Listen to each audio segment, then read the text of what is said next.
I want to go over the single quote in Scheme and in many other languages too that are functional, is that the quote itself serves as a syntactic sugar for the quote function. There literally is a quote, parentheses, quote, and then whatever afterwards function. Now, what does syntactic sugar mean? It just means something that frankly makes our lives a little bit easier.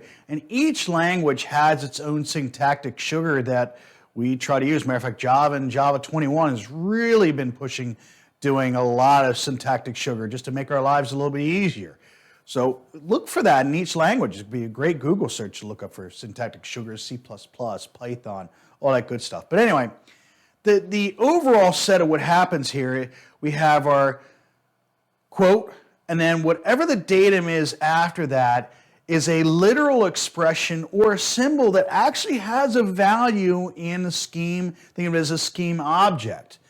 So why I bring this up is because as you can the right is just going to write it to the screen here, but you'll notice that when I use a single quote, it's not instantly a string. That's what a lot of people think right off the bat. So I'm going to knock that in the butt now.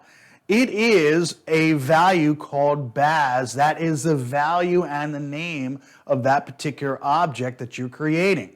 Now I can use it. 21 is the name and the value of that, so it looks the same and the same thing for a list. So you're really going to see a lot of it in those top or bottom three items that we have here.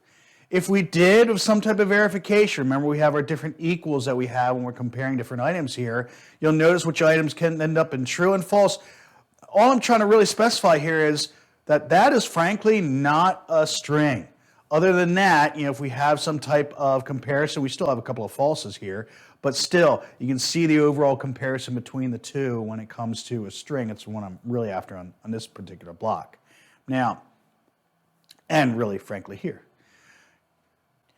And the last part is really verification just to show you that it is a symbol more than anything else. In symbol, notice we have a function that asks if it's really a symbol. So notice symbols is different than a value. A symbol is just that. It's like a variable name. It has a value. We're asking it if it is that variable or that value, that object, or not. So you'll notice if I have apple in double quotes, is that a symbol? That's going to be false.